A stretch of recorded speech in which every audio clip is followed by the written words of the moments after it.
One. Good morning, everybody. Thank you for joining us on this week's Social Housing Roundtable, the last one of January already, which is a little bit sad, but that's absolutely fine. Someone's not on mute. Who's not? Let's mute a few people. Can't really hear from the background. Lovely. So, my name is Matthew Baird. If anybody hasn't met with me, spoke with me or anything like that before, I run Baird & Co Recruitment. We're a specialist, I say we, it's just me, a specialist social housing recruitment business that's been running for the last couple of years, but I've been doing social housing recruitment now for 11 years. And the reasons these stay free every week is because so many of you lovely people choose to use me for your recruitment. The more of you that do it, the longer they stay free. And that's the end of the plug on the housing side. I'm also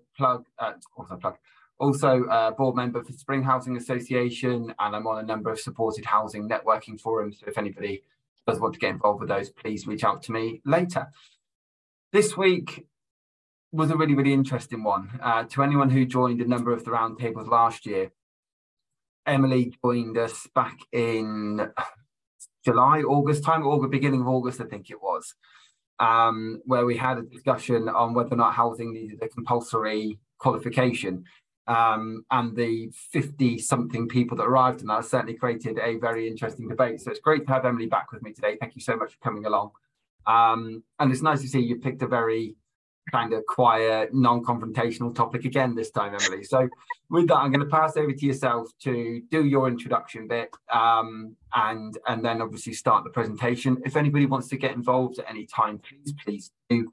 All you need to do, either put something in the chat and I will read it out and bring it in, or as and when you feel comfortable to do so, please raise your hand, use the raise hand function, and I will bring you in through the course of the topic. We're going to be here for about an hour today, so hopefully we'll have lots of excellent discussion. But Emily, over to you. Thank you, Matt. Thank you for the introduction, and morning, everybody. And thanks ever so much for so many of you for taking the time to come and join us this morning. Yeah, I don't know what it is. I seem to pick these subjects that get everybody interested, which is great. I mean, this is why we're here, isn't it? Is to have these conversations and bring diverse views together.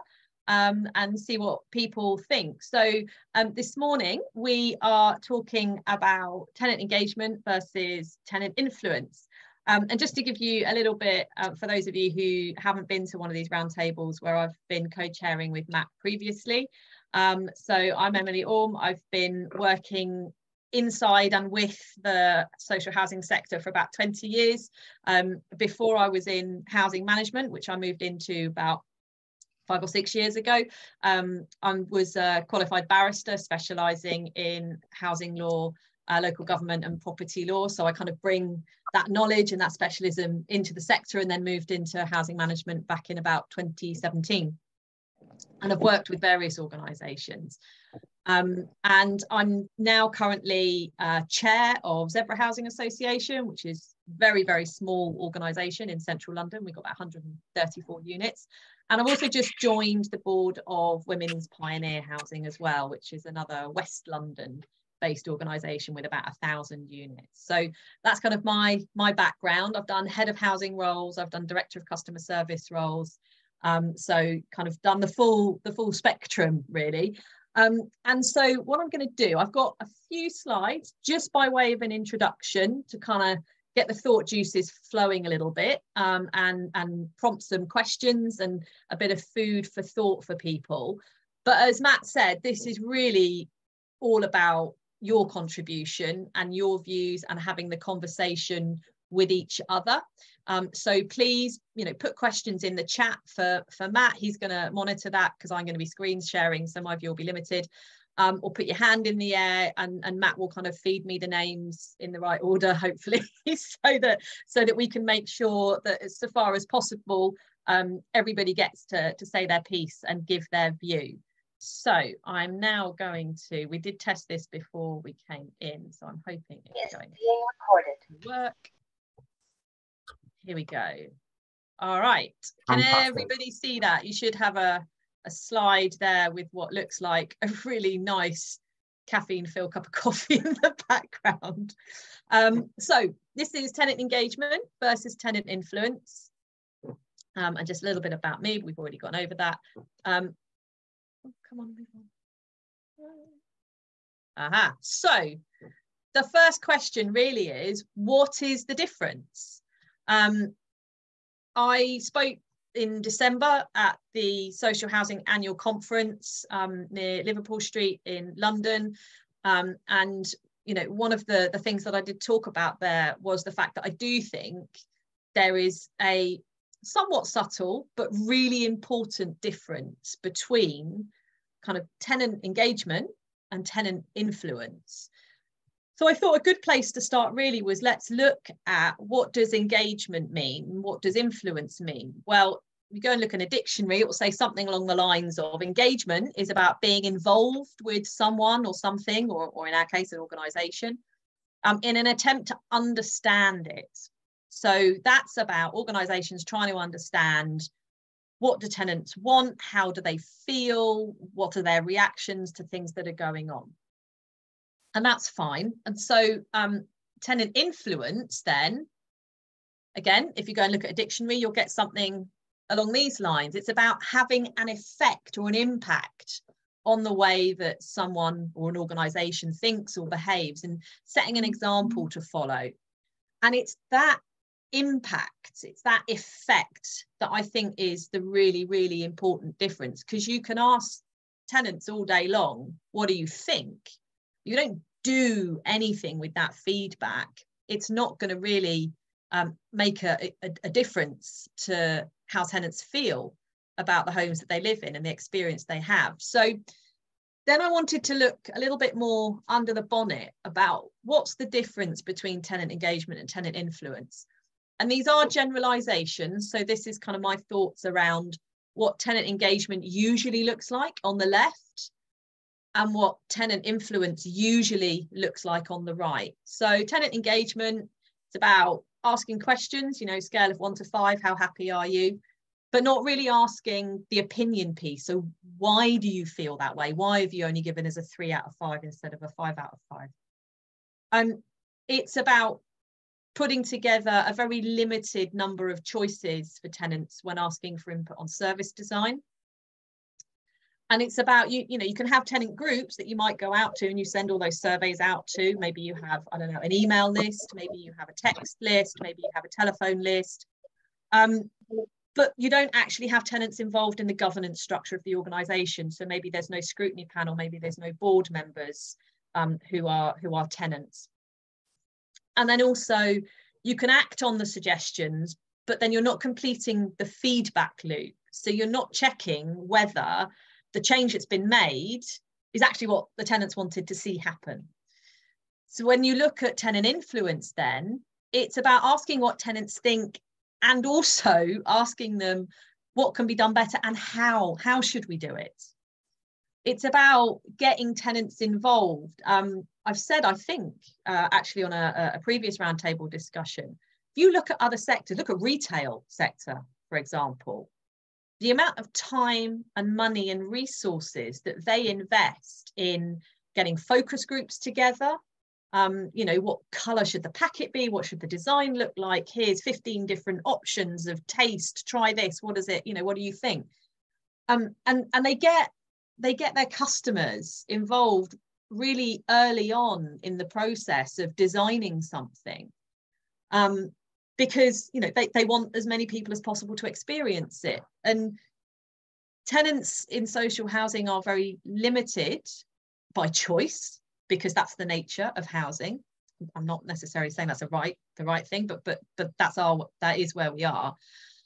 But that doesn't mean that tenants can't be involved in designing services really early on, and you can have, you know, kind of brainstorming sessions with groups of tenants and do some real blue sky thinking, and get their kind of experience of what it's like living in the homes. And maybe they've lived in other homes and they've got ideas that they can bring in. So it's about getting tenants involved really early on.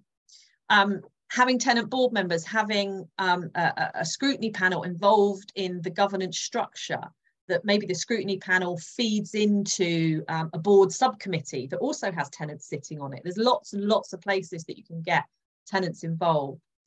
And then completing that feedback loop. So you've asked the question, how happy you are, what can we do better, how can we do it better? So when you've made the changes, it's really important to go back to tenants and say, is this what you wanted? Have we done it right, or are we not quite there, or do we need to keep going? So those are just my thoughts on the differences usually between what tenant engagement looks like and what tenant influence looks like. So then I've posed some questions to hopefully kind of get people's thoughts and ideas going. Although I can see we've got a lot going in the chat already, so I'm sure Matt's going to jump in very soon and give me some comments or some questions. So assuming that actually where we really want to get to is tenant influence, and that's my view, is that, you know, tenant influence is the best position possible to have tenants involved in and having an impact on how we deliver our services and the design of those services. Not all organisations are in that place. So how do you move an organisation over to that place? What can we do structurally, culturally, internally to try and help that happen? I think that's a really big question the sector needs to look at. Secondly, is there ever a place for engagement over influence? Now, I have a view on this. I won't share it now. We'll see where this one goes, because I'd be really genuinely, really interested to hear people's thoughts on this. And then lastly, where do you think tenant influence sits within the operational structure of an organisation? What I mean by that is, I've seen teams that are heavily involved in tenant engagement and tenant influence sitting in customer service, sitting in governance, sitting as an adjunct to housing services, having their own team completely separate from everything else that goes on in the organisation. So what's your experience? Where have you seen the role of tenant influence sitting within the operational structure of an organisation? What's worked? What hasn't worked? Where do you think it should sit? Is it different from where it sits now currently in your organisation? So there's lots and lots of things there to consider. So Matt, what do we have going on in the chat, and who's got their hand in the air? So far, a lot of it was somebody asked whether or not you're going to be sharing the slides, and a few people introducing themselves, which is great. Vicky Green mentioned the two work well together, and in my view, both are very valuable. You have to have a great offer to engage, to build trust, and then have a route of developing roles of influence. And Paul's just raised his hand, so Paul, do come in. Hi there. I'm actually a chair of a tenants and residents association, and I think I find this really interesting. I won't name which local authority it is I'm engaged with, but I find it very frustrating that we're asked the questions and we're asked to get involved on strategic things, but really it's just tenant engagement. And what I think, I mean, I used to work in housing, so I've sort of seen it from both sides, if you like. That is, yeah, sort of tenants can be quite challenging. It can be quite difficult working with tenants because, I don't know, we want the earth, because I'm also a tenant. So, but I think really it's about the landlord giving some power away. And this is really about power, where the power sits to make decisions. Because I was asked to get involved, say, in recruitment. And I found out at the end of the day, I wasn't sitting on a panel. I was just going to be asked what I thought about the candidates and their CVs. And to me, what was the point in that? Because I wasn't choosing questions. I wasn't meeting them. I wasn't doing any of those things. I mean, in the end, I've walked away from the strategic stuff, and I'm literally just focusing on the local tenants residents association, because there I can affect change and I can improve things for people. Strategically within the organisation, you can't. So I think for me that's the difference. But I'll let other people talk as well.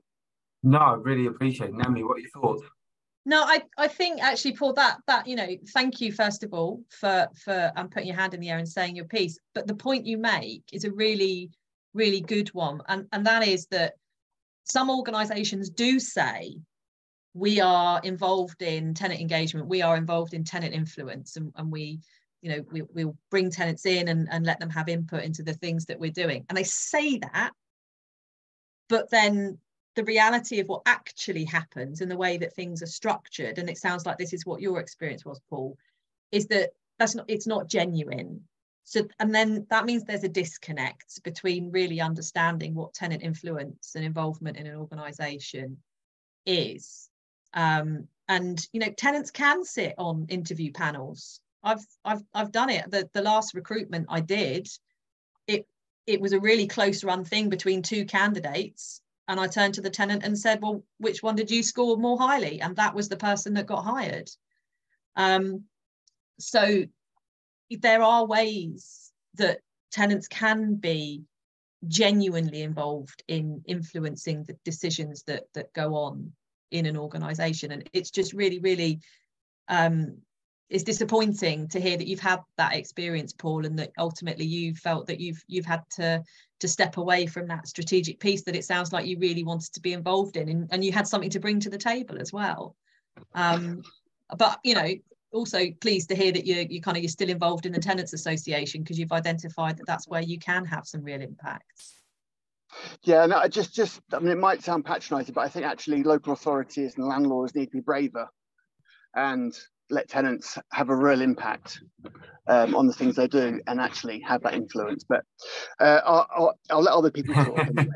No, Paul, thank you very much. So a few comments in the chat, and then I'm going to bring in Janine. So Vicky has mentioned, Vicky Green, the two work well together, and in my view, both are very valuable. You have to have a great offer to engage to build trust, and then have a route of developing roles of influence. Lindsay Driscoll, important to embed a culture of influence at all levels. All staff can ask the question, what do you want to see happening?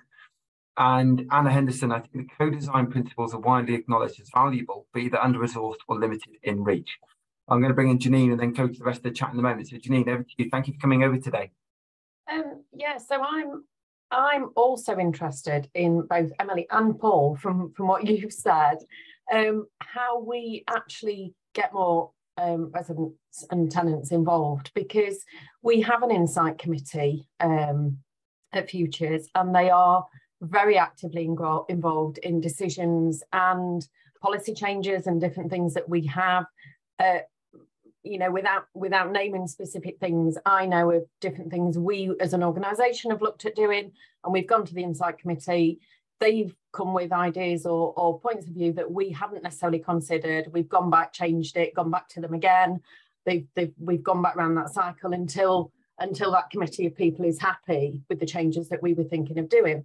Now, what I would say is, though, we always hear the same voices, and we have a tenant platform where we've got around, at the last count, several hundred, but out of over 10,000 properties, that doesn't feel like a lot, several hundred people who are actively signed up to that. They can chat amongst themselves. They don't have to reveal to us who they actually are or where their tenancy sits, but we encourage them to share information or kind of raise questions and queries through there as well. And even on there, there's a core active group, but the wider audience sort of dip in and out. We've done face-to-face events with other partners and agencies, promoted them as widely as you could possibly imagine.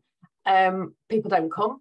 So we're really, you know, really trying to sort of think, well, we actively want to encourage people to be involved. We want them, you know, we want our residents to be involved in part of the process, and especially with a lot of the changes that are coming. But it's moving them. I was typing it in the chat, and I've sort of put, it's moving them back over to a place of influence and believing that they can do it from where the apathy places that they currently seem to sit. And that's difficult. So anything anyone can share on that, I will take on board. Absolutely. No, thank you, Janine. That again, it's a really, really good point. And yeah, I've had the same experience as you, in that you see the same voices from the same tenants coming up again and again and again. A place I was recently, almost all of the engaged tenants that were sitting on the scrutiny panel were living in sheltered accommodation. And whilst that sheltered accommodation was a certain proportion, about a third of the total housing stock, it meant that tenant scrutiny panel wasn't representative of the entire tenant population. And so then I think the thing that you've identified, Janine, it's you found where the silence is from your tenants, and you're struggling to tap into that silence and turn it into an audible voice from that particular cohort of tenants.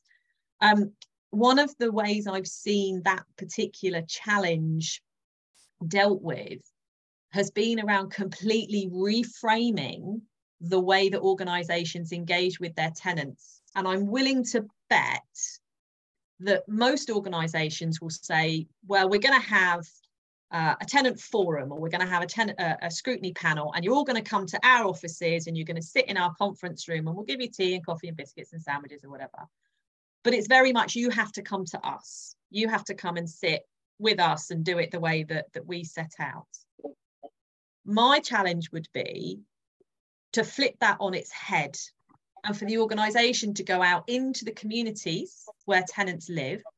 You know, there will be community halls, there will be common room areas in sheltered housing schemes. Go there, hold your meetings there, but don't call them tenant engagement forums. Call it a coffee morning, call it a stay and play to get, you know, families with children involved. Do a dog walking group and have the conversations as an adjunct to something else. Because very often the idea for some tenants of, oh God, they're just going to sit me down and bombard me with questions, and I don't really want that, is a barrier for them, and they won't get involved. But if you reframe what you're doing and you turn it into something else, and then the tenant engagement and influence piece just becomes a conversation between two people, that is less intimidating, it is more attractive, you're likely to get a more diverse group of tenants involved in what you're doing. So and I've seen that done very, very successfully in organisations very recently, in fact. So I don't know if you've tried to do any of those things, Janine, and whether or not they've worked and to what extent. We have. I mean, we had, it was slightly hit by COVID, because we literally, on one of our estates where the majority of the properties are you know, are ours and our residents, then we did have the kick-off of a public realm project, and we're still working through that because COVID played its hand in what we could and couldn't then do and deliver. And funnily enough, I've got a steering group meeting on that this afternoon. But it's again, it's re-engaging the people who live on that estate to, I've said what some of what you've said, Emily, it's going back to them now and saying, well, have the needs that you wanted changed, because actually we're 3 years on. Yeah. What we've delivered, is it working? And if not, what do we need to do with that now? Because I've always been that big advocate of the whole feedback cycle, because if you don't then go back and review and make tweaks, you've only delivered on something and the goalposts have moved by that point. We're lucky in one of our areas, we do have community centres. They're on our old sheltered accommodation sites, so we're accessing those, and again, it's trying to make a network of other spaces that we can go out to. But we're moving our neighbourhood officers back to a more community-based and focused approach as well. It's not going to happen overnight, because again, there's certain resistance in different teams over some of that, but we're pushing, we're getting there slowly. Good. I'm going to jump to the chat because there's some people who've got their hands up. So a couple of things on the chat, I think, from Sophie Hayward.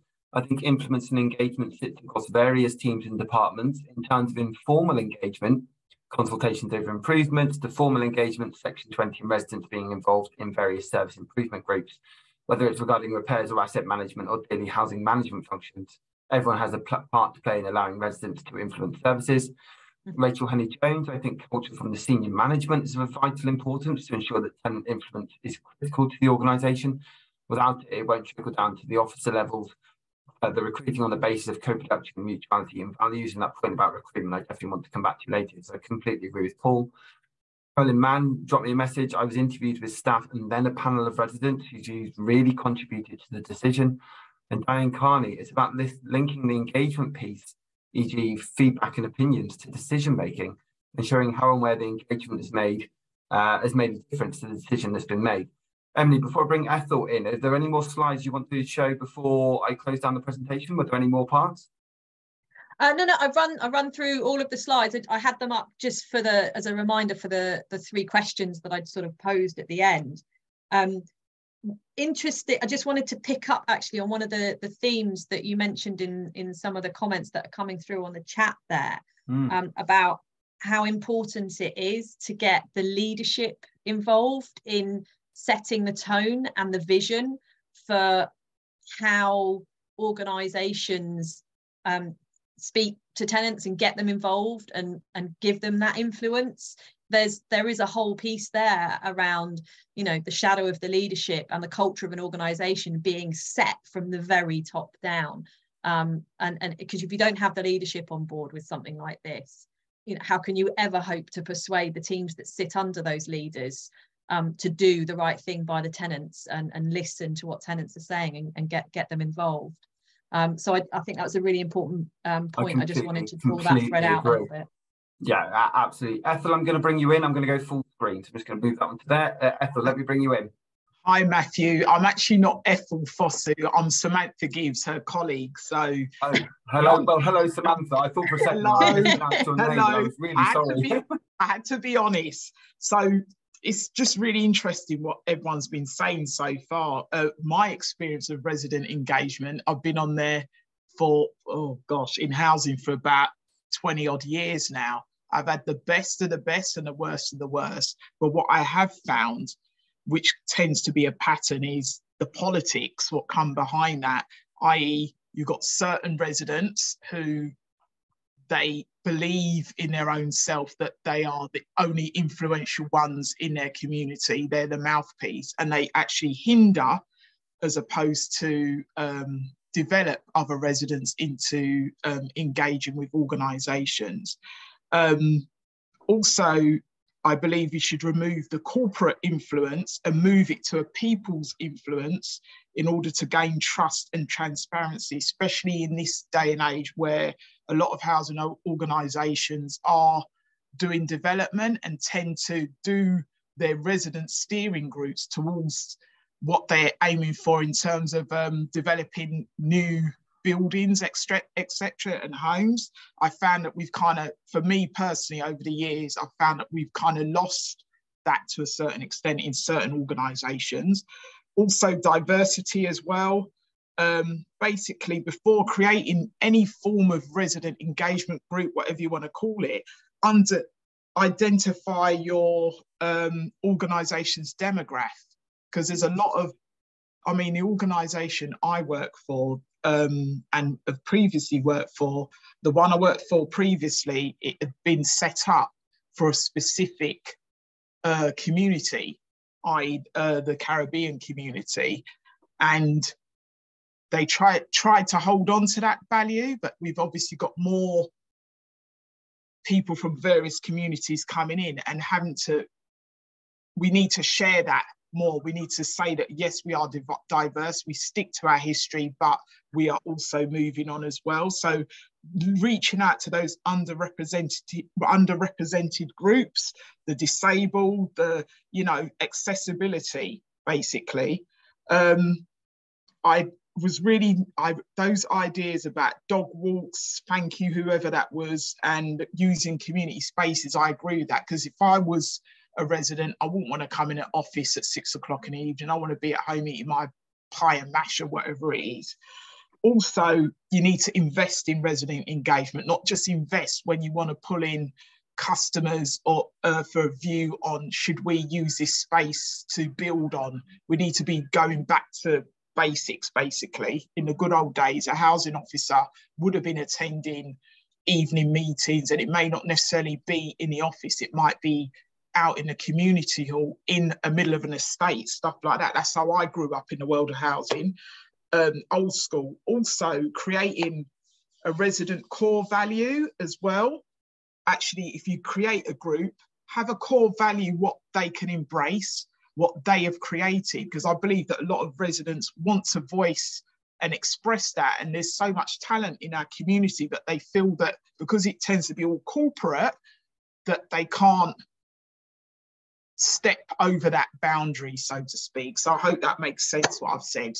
Sorry if I've taken your time, everyone. Oh, no, firstly, please don't apologise at all. And it completely makes sense. I think that whole idea about shared value is really, really key, particularly when so many businesses now talk continually about their values being putting customers first. So if those values aren't shared by the customers themselves, then actually there is a big disparity. I'm going to bring Claire Patterson in because I'm aware we're already half an hour through. It's amazing. So Claire, over to you. But thank you very much, Samantha.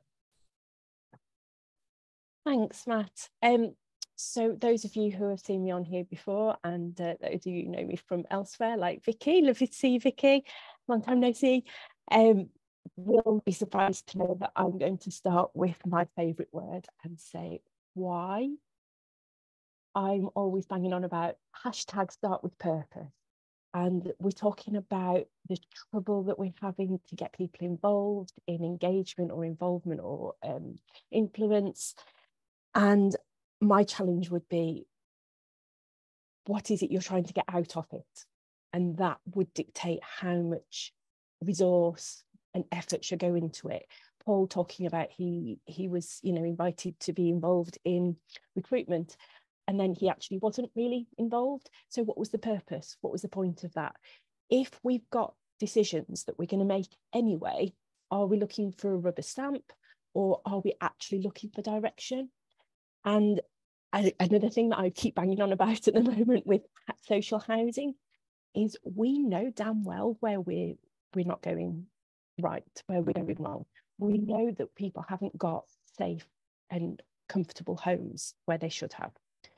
So could we be, and again, this is just my challenge, but could we be moving some of that resource that we're using on all sorts of different things and actually focusing more on getting the foundations, no pun intended, but getting the basics right first? I come at this, for those of you who don't know me, I come at this from a data point of view, because I find that a lot of the risky things that we do with data come from not focusing on our core purpose, because we go off on tangents and start collecting loads of data that isn't actually going to be that useful. And then we've got risky amounts of data, and it's sensitive data quite often. So that's where I've come from. But the more I've looked at it, the more that I kind of approach housing and every other sector that I work with in that way, I'm just asking why for everything. So I know people. No, but it's a completely fair question. That's what Emily, I'm here for. But this is exactly why we bring the conversation up and why we have them on these tables. And the whole point, as you'll know yourselves, the whole point in these roundtables is never just to go, oh, here's an easy solution, there you go, take it away. It's to have a discussion. Emily, just before I bring Vicky in, what were your thoughts on it? It's a completely fair point. We know housing is quite clear where some of the issues and problems are. Is tenant engagement something which we're just spending time on to make ourselves almost feel better rather than actually what needs to be done, I guess? Or is it, as Claire's mentioned there, I guess, again, it comes down to that influence piece to me. Yeah, and I think it probably, yes, I agree with Claire. There are lots of physical challenges that the sector has in terms of the standard and the safety of the homes that are out there, and absolutely that does need to be rectified. But I think as a sector, our obligation goes beyond just providing safe bricks and mortar, because my view is we shouldn't just be providing houses, we should be providing homes. And for somebody to feel like they're living in a home and not just a house, they need to be happy there. And if you're going to find out whether your tenants are happy, you've got to ask them what they want and what they need that is going to help them feel happier in their home. So to take the loop all the way back to Claire's original question about why are you seeking to get tenants involved? Why are you asking tenants to have influence in their organisations? It's about understanding who are the people that we are all here to serve, because we are serving the tenants. And I'm going to get a little bit on my soapbox now. My personal view is that there is a tendency in some organisations within the sector take a bit of a parental approach to their relationship with the tenants and sort of pat them on the head and say, there, look, we know what you need and we're just going to give it to you because that's what we think.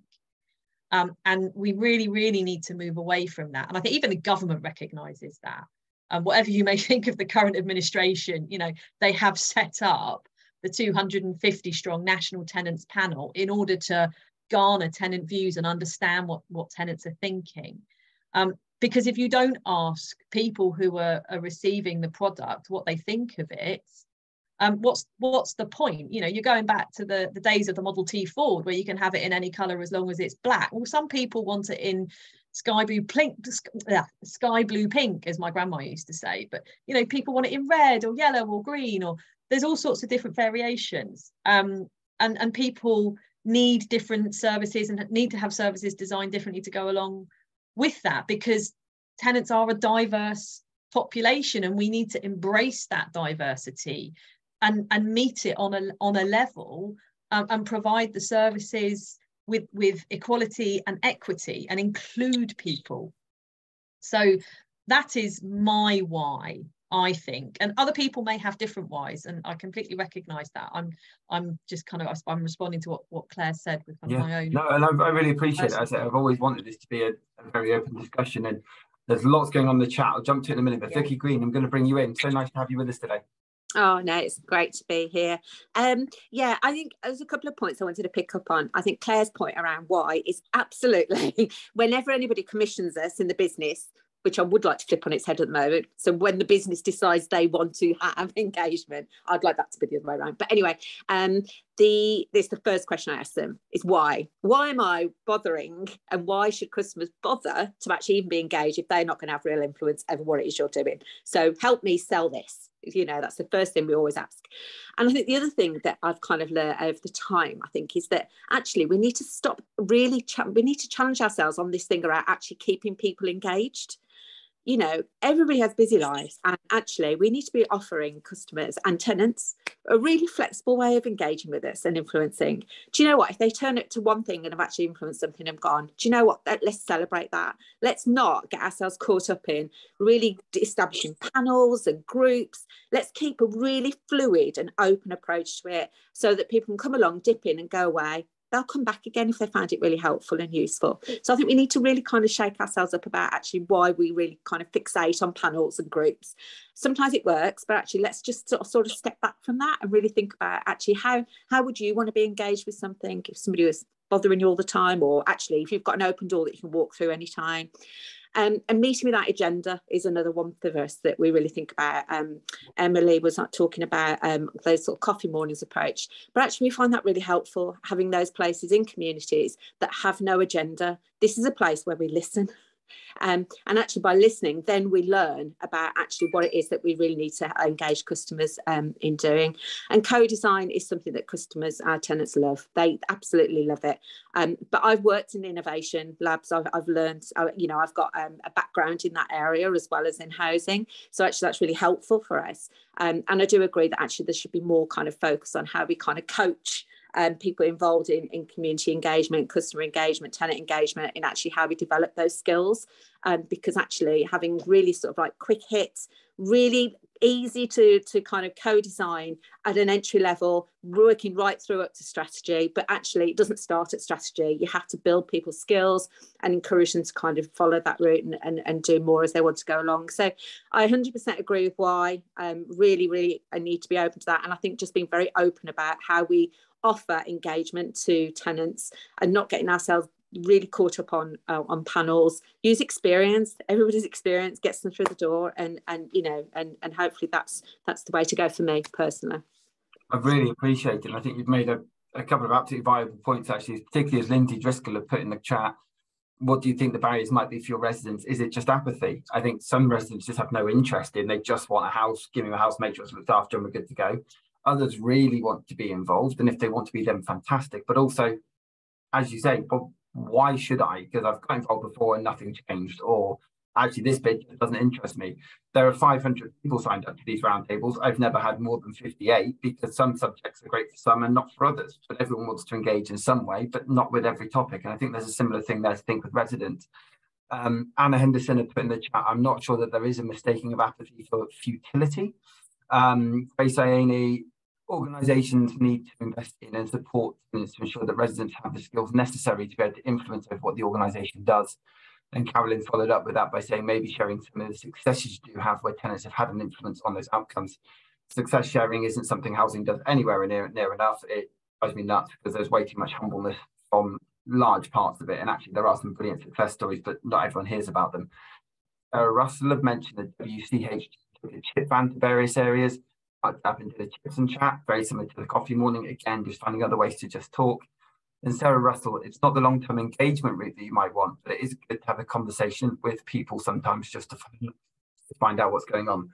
I've got Denise, then I've got Paul, then I've got Ensenora, then I've got Sinead. So Denise, I'm going to bring you in. Nice to have you with us today. Hi, I managed to get in at last. Can you all hear me? Yes. Yeah. Right. I'm following on, I suppose, maybe from Claire and Vicky, but why I really wanted to come today is because I want to I'm trying to work out what this sort of like issue is around tenant participation and engagement, and also what social housing is all about. So this week I was trying to work out where the participation stuff originated from, because as far as I can see, as a tenant, I have a contractual relationship with my landlord and I have obligations I'm supposed to fulfill, and the landlord has theirs. So they need to do my repairs, deal with ASB and so on. And then I'm now wondering as well whether the social bit of the social housing is that the social housing think that their tenants are so pathetic and such failures in society that they then have to put a social work function onto us, because we're not like the normal population. We don't understand things. Social housing tenants, we don't go to work, we don't know how to manage properties, we don't know how to set up our own homes, we don't know how to interact. So in comes the social landlord and the government with their white papers and so on. So I'm sort of like, as a social housing tenant who does not want to engage with my landlord, I can think of nothing worse than engaging with my social landlord. They're absolutely awful. And when I was with the city council, they were shocking. And somebody mentioned about the government have got 250 strong tenants feeding into whatever nonsense they're up to at the moment. And it's like, how many tenants are there in the country, particularly social housing?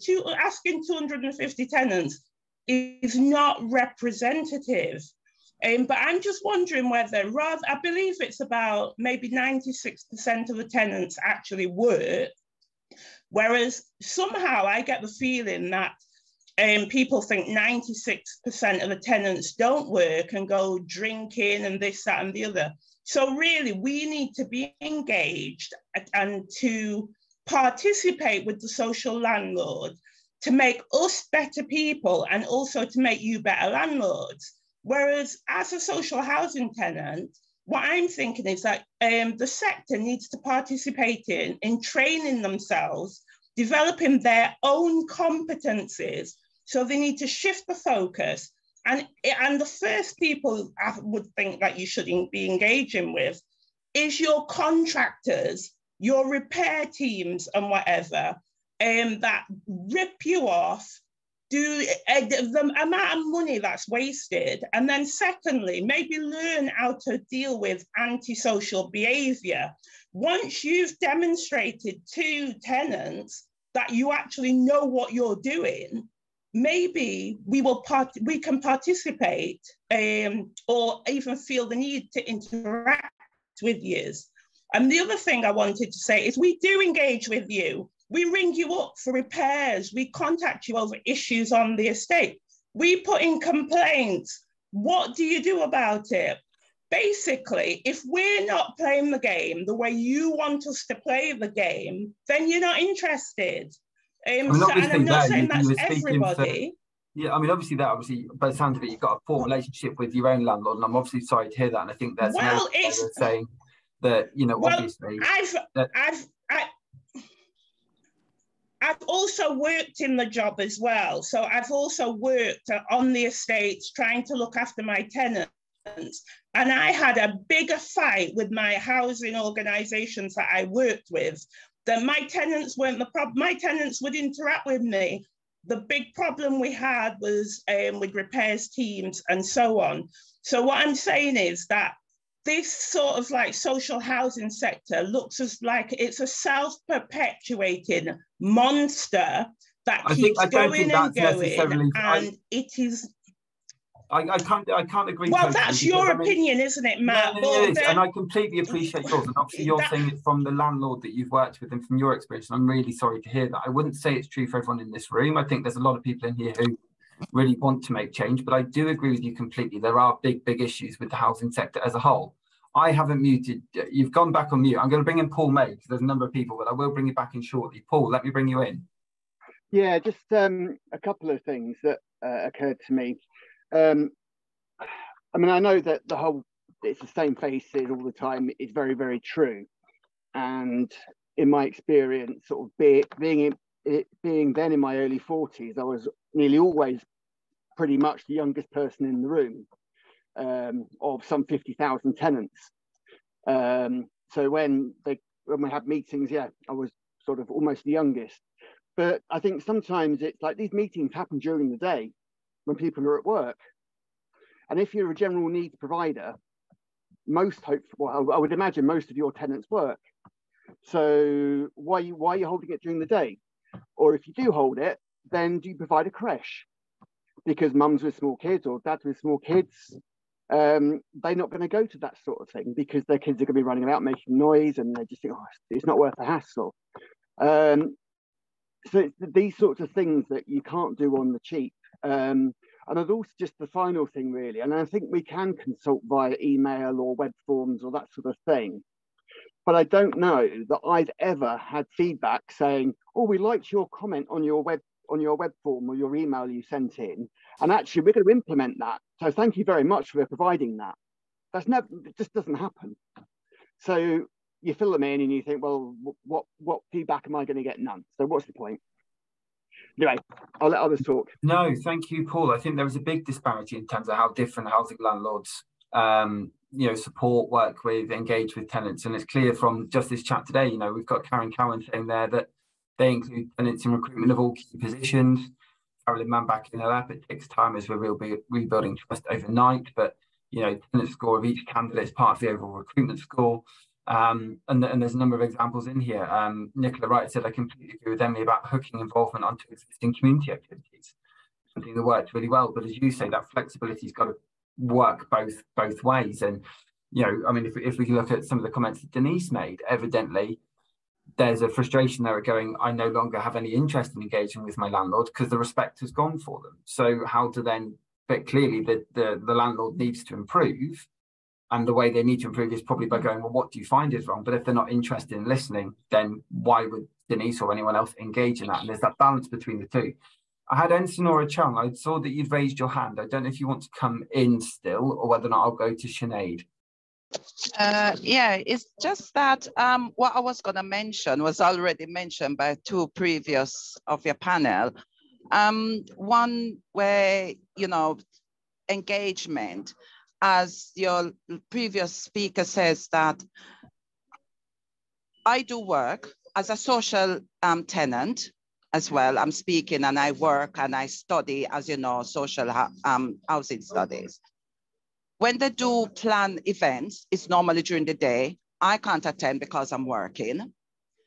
And the landlord, they don't think about what about on the weekends? Why not do it on the weekends when it's more convenient for people who want to take part? Because there are some events I would love to take part. So it's about us as employers as well, and as social workers, social housing workers to look at these other avenues, not only in the middle of the day, but at other times, and asking people how would they like it to be. You know, it's like they plan something, they put it on email, this is going to happen, but have they consulted with tenants? Because surely they haven't consulted with me, you know. And then when you talk about having participation as well, is that sometimes, especially the organization I work for, is a lack of staffing to run these events. So there's a lot of things that we need to look at as well. Completely fair, and thank you very, very much for raising those points. I mean, it backs up a little bit. I've talked for a number of times about patch sizes being way too big in social housing. I think there's a huge issue with that anyway, amongst some of the larger organisations, and I agree with you that community engagement needs to be done in a far more flexible way, but that in itself is difficult around how a lot of housing associations tend to work Monday to Friday. That's when they're open. So, but that is losing maybe the respect of when the tenants need them. I certainly know if I need my landlord at the weekend, then I can do. Sarah Russell has said there, a really interesting point, just before I bring in Sinead. I also think tenants are sometimes more prepared to be frank. If the officers they are talking to come from their own community, I appreciate that's easier and within short than in a big national. We cover 4 square miles and a good proportion of our staff are tenants or residents. Diversity in recruitment is really important for that as well, as is knowing that moral right. And I think there's a huge piece there about having people with lived experience working for your business if you're really going to try and understand why maybe people aren't engaging with you in the way they need to. Sinead, thank you for being so patient. Please do come in. Thanks, Matt. It's probably going full circle actually on a lot of what other people have said already on the call. But if I just explain my background, so I'm very new to a consultancy, but have 14 years working for registered providers. And I think something that's really striking me is that we do have finite resources within the sector, and we need to get better at making those use of those resources. And listening to the conversation, and particularly you, Emily, we need to understand the mechanisms more for our customers to be engaged, and not just see it as a bolt-on service, a standalone service. There are mechanisms for our residents to be engaged with us more, and picking up on Claire's points in terms of us providing a fundamental landlord's service and providing safe and secure homes. If we had recognised that engagement happens every day at every touch point with a customer, then potentially some of these issues with safe and secure homes wouldn't be an issue now, because we're not necessarily seeing it as a standalone service. We're seeing it as being as part of every service and every interaction with our residents. And listening to Denise, I do think that there is potentially not potentially, I do believe, in my opinion, there's more that we can do in terms of stigma around social housing customers.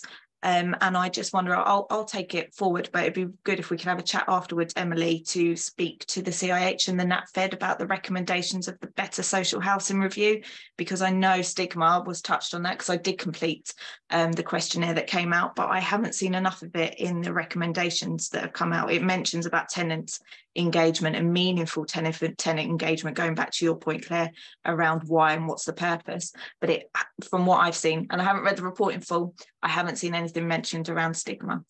So that was just that point, Matt. No, thank you. I think there's a huge piece around otherism, and I think I've spoken to a lot of landlords, spoken to a lot of heads of service and directors and others recently who are saying, and actually Emily and I met the other week and had a chat about this, people really realising that actually the customer service teams, if they're not trained on really understanding a lot of the values and the reasons and actually the history of social housing and the fact that it used to be something that was highly desired, that there is that thing of otherism and people going, well, actually, they're just complaining because of X, rather than actually going, well, no, there's a problem he's fixing. Emily, I'm going to come back to you because I saw you come off mute there. Yeah, and that stigma point that Sinead raised, it is a problem that the sector has. And Matt talked about that kind of that otherism, and I think that. So my grandma had a local authority kind of 2 up, 2 down when my mum grew up, and back in those days, I'm talking about the 50s and 60s here. The same stigma didn't seem to exist. People got a council home And it was fantastic. It was kind of the best day of their life when they got given the keys to that house. And somewhere along the line, in the last few decades, we've gone from council housing being a fantastic gift and a major life event for, you know, someone to be given the keys to one of those homes, to it almost, you know, some people who live in social housing, there's an element of shame there, and that shouldn't be the way it is. I don't really know how we got to this place. I do know that I think we need to get away from it. One of the other real challenges, and someone else touched on the issue of funding, and just put this in the wider context of the national need for housing at the moment, because we have social housing. There is also a very big private rented sector in this country. A private rented sector charges market rents. We have social rents and we have affordable rents, which are 60%, 80% of the market rents. So we charge lower rents, but actually when you look at the regulatory requirements and the 7 regulatory standards that we have to hit as organisations, and the way that we have to offer value for money, the way that we have to offer community services and engagement, all of those things that we have to do, we are literally as a sector being asked to do more, but with less resourcing. It is going to be a perpetual struggle, certainly for the next few years, because when you look back over the history and the kind of the contract that got broken around funding, you know, we had our rent settlement for 4 years up to 2016, then it got dropped and we had to reduce rents by 1% a year. And the deal was, after that 4-year rent settlement was over in 2020, we would be able to start increasing rents again in order to resource up again. COVID happened and we've been hit, as we know, with the rent cap because of what's happened to inflation. So this is not going to be a problem that goes away. Trying to find the resources in order to invest in the way that we talk to tenants and the way that we get tenants to talk to us, but it does require investment. And I go back to the point that Claire made about, yes, absolutely, having safe and secure homes, like having the physical buildings is really, really important. But organisations have to have a real hard, long look at themselves and think about how and where they prioritise the need for listening to their tenants and understanding what it is that tenants want a need from them. And that's not going to be something that happens overnight. And I'm just going to link into one more point that somebody raised earlier. I can't remember who it was now, but someone talked about whether it's tenant apathy or whether it's feelings of tenant futility that people, tenants don't engage with their landlord organisations. And they'll walk away from it, as Paul has had to do, from the kind of strategic area that he wanted to be involved in and wanted to have influence over, but got frustrated that that wasn't what was happening. So his experience didn't meet with his expectation. And that's going to be around organisations building trust with their tenants. And it's something that we do need to do a little bit of soul searching on and work really hard on to build back on those relationships. And it is going to take time. And there was somebody put in the chat about there's a lot to be said for the old you said we did. And I think that's a really, really good point. Letting tenants know that their voices have been heard and that changes are happening as a result of maybe a comment they made in a telephone call when they called up about a repair and they said, oh, you know, I had to listen to 6 choices on the telephone. Why can't you just make it 2 or 3 so that I get through to talk to a human being more quickly? That's a suggestion for how to change the service to improve it. And making those changes is engaging with your tenants. That is a form absolutely. I'm going to jump to a couple of comments in the chat, and then I've got Denise and then Amanzi. So just in the chat, Paul Locker put have perspectives from both sides. Paul, I have personal and professional experience too. However, it's harder than you think to get a representation of all tenants without it being the same few faces each time. In with local and community events, Karen Cowan, we carry out the usual engagement functions, focus group, coffee mornings, etc. But we also have a community voice tenant group that meets with us monthly. This group has delegated responsibility for approval of all customer-facing policies, and it'd be interesting at some point to find out how how that's decided upon, I guess, who's in that and whether it's people who want to or where those sit. Leadership buy-in, this is from Karen Cowan, is crucial. Leadership buy-in is crucial to real customer influence. Need to front their commitment to this. Lindsay loved the idea of a core tenant value, as did Janine. And Paula Locke, Mercy Denido, having a voice should be synonymous with having the power to drive change. When tenants are said to have a voice, they don't have the power and platform to change the organisational culture because they're not being listened to. And then you get a stage, I guess, of apathy and frustration with your landlords, then why even bother? Claire Patterson, I completely agree. We should be providing more than bricks and mortar, but shouldn't we make sure we're 100% providing safe bricks and mortar first? Karen, I completely agree. Panels and groups are good in some form, but fluid information conversations with customers are large, and a number of points to carry on. Denise, I'm going to bring you in. 30 seconds would be great, and then I'm going to go to Mandy because we are running over time.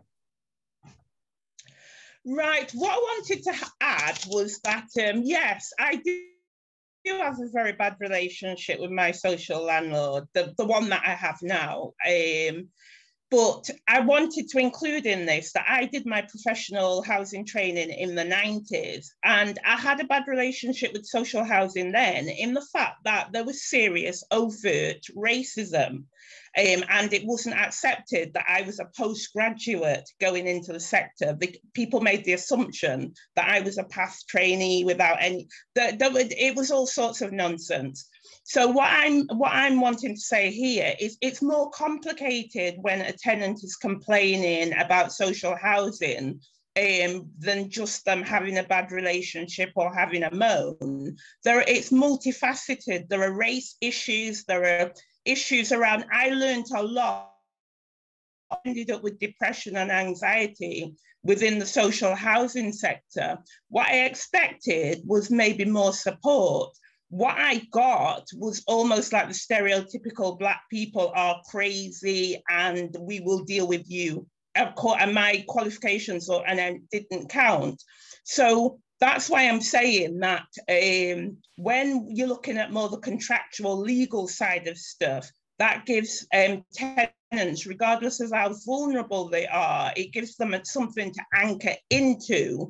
Because at the bottom line is social housing employees, the people, just generally, you don't know how much diversity training they have, how little, blah, blah, blah. So when you're talking about engagement, I'm interested also in who are you engaging? The really vulnerable people with the dirty nets and whatever that don't really want to engage with the outside world. These are tenants too that need bringing into, those that don't necessarily understand.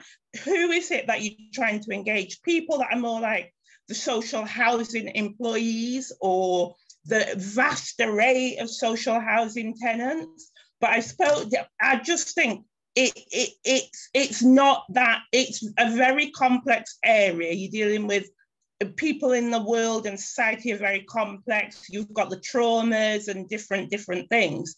So and also historical hierarchies. So trying to get people that think that you're superior are not necessarily, you're not going to necessarily get them to engage in a way that you think a lot of this comes back you might do. Yeah, a lot of this comes back to that culture point, and please go back because this is something that's come up a number of times on the roundtable. Is a real need to make sure that your culture of your business really represents the culture of the people that you support, and I completely advocate. And we've had Lara Oyedele on here, who's the current president of the CIH, who's advocating for anti-racism in the boardrooms of housing providers. Please go and look back on the YouTube channel of her one, because she's another big voice in this. And obviously, sorry to hear that some of those experiences that you've gone through, but I completely agree that there is still that stigma does absolutely include race and what's going on there. Amanda, I'm going to bring you in, and then I'm going to move to Emily for final thoughts today. So thank you everyone for sticking around a bit longer if you've been able to. Thanks, Matt. Just a couple of things. When it comes to stigma is quite complex and drives quite a lot in social housing, quite related to this idea of voice and engagement. Mercy and I did 2 reports on stigma. You might have seen that, and brilliant roundtable. If you missed it, please go back and watch it from last year. It's really interesting. But also, I think Paul's points right at the very beginning influence has to do with capacity to change things, to change the organization, and it has to do with power. Engagement has to do with interaction, with speaking to people. And so you can do all the engagement you want without it translating to influence. And so if we're talking about influence, we really need to be talking about how do we put power in the hands of tenants. Part of it will be information flows, part of it will be communication, but a major part of it will also be enabling the tenants to hold the landlord accountable for service delivery. And so the real question is, how do we change our procedures, policies, structures, particularly structures, governance structures, to put power in the hands of tenants? I'd love to see more of it, and I certainly want to follow up both with yourself and Mercy to look at putting another roundtable on this year, because it was really, really important, I think. And actually, a lot of what's just been said, both by Denise and Amanda, and some of the stuff in the chat there, is really, I guess, reinforced that idea that actually this idea of stigma and what's going on and the lived experience is absolutely vital if we're ever going to get anywhere. And as Vicky Green mentioned earlier, I always remind my team that it isn't in a tenancy agreement to be engaged in shaping services. So make it meaningful and valuable and use what you know. Don't wait for a group of tenants to tell you what's wrong, but equally do reach out and build that respect and that trust both ways. And I think evidently we found that today, that's quite clear that sometimes those things don't run. There's loads more conversations in the chat that I haven't got time to run through just now, but Emily, I'm going to bring you in for final thoughts today, because shockingly, this was another really kind of swift discussion, and the last hour and 10 minutes has flown by. No, it's been brilliant. It's been vibrant. You know, we've had views from all over the place, kind of different aspects, and people working in different areas of the sector. You know, Claire and Vicky coming from a kind of a data perspective, lots of people actively involved in housing management, and we've had some tenants participate, which I think has been absolutely fantastic. So thank you, everybody. I think, Amanda, I think, you know, talking about some of the points you raised about that whole influence piece and governance structures and how tenants can be involved. I mean, we could do a whole other roundtable about, you know, how do you connect tenants into the governance structures and get people plugged in, so there is that transference of power. And you know, I think you're right, power is probably a key word there. But just picking up on some of the themes that we've touched on today. So one of the things that got mentioned quite early on was about finding the silence. Those tenants who we're not currently hearing from. Denise talked about that as well, and not kind of excluding people, and making sure, as Claire said, we use our data to understand who our tenants are, and that we make sure that when we are getting tenant views and we're using those views to influence how we design services, that we're getting a real diversity of views across the tenant cohort and not just the same people all of the time. Some people talked about the challenge of having, you know, that perhaps one or two tenants that maybe have an overbearing voice and try and take over or control the conversation to the exclusion of other people, and that can throw up barriers for tenants getting involved with their landlords, which, you know, is absolutely right. And then again, on the theme of barriers, you know, how do we reach out to those people who are not talking to us at the moment? And maybe we need to reframe and rethink that, and you know, we go out to the communities rather than asking tenants to come to us. We need to do it at weekends, we need to do it in the evenings, we need to do it at different times of the day that suit tenants' lifestyles, people who are working, people who are not working, people who are parents, people who work part-time, maybe they do night shifts and so on. And all of this, if we're going to have this culture shift and move into a place of tenants feeling comfortable that it isn't futile, they can have some input, and that will influence services, that has to come from the top. It has to come from a leadership change, a real, you know, because if the top of an organisation doesn't get it, if they're not involved, then how is that going to cascade down to the teams and get that everyday change, shift in mindset, all the way down to, you know, your customer service agents on the phone taking the repairs calls or whatever it might be, and how they deal with and talk to tenants on a day-to-day basis. And then lastly, the other couple of themes that I think really came through, we talked about stigma, and then we also talked about funding and the financial challenge that is there. So lots of really, really important issues to cover all of that in an hour isn't bad going at all. Yes, we covered some ground, that's for sure. Absolutely, and it's also great to see, you know, there's someone who commented earlier saying, you know, where are the good news stories? Why aren't we sharing these? Why aren't we advocating these? And actually, sometimes it takes those for relationships to be built and for people to go, well, actually, there are good stuff going on. We are trying, because actually sometimes when that relationship breaks down, the last thing you want to do is talk to that person. So actually, you need to be working on both sides. But thank you, everybody. I know a number of people have dropped out because we've run about 15 minutes over just for a change, but I really appreciate it. The only bad news, there is no roundtable next week. Oh no, I hear you all cry. It's because I'm actually taking a holiday. My partner, I know my partner's a nurse. She worked all of Christmas and New Year, so I'm taking her away for a week. So there is no roundtable next week, which is odd for me because I'm going to sit there Tuesday morning going, I need to get everybody sent up. I need to get it all set up. But that's one of those. However, the week after, we've actually got another roundtable. It's going to be focused quite a bit on tenants, actually. Jenkins, if you know of him, is coming along to speak from a tenant's perspective. It's going to be kind of linked to this, actually, because he wanted to bring one about seeking new ways to work together. So it does really follow on from today. And on the Thursday of that week, I'm doing 2 that week to make up for not doing one last week.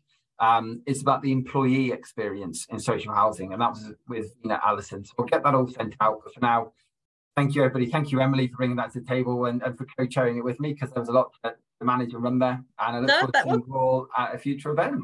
Thank you for having me back. It's been fantastic. Well done, Matt. Thank you. And thank you, everybody, for your contributions. It's good to see so many people really caring about this. Absolutely. Take care, everybody. Thank you.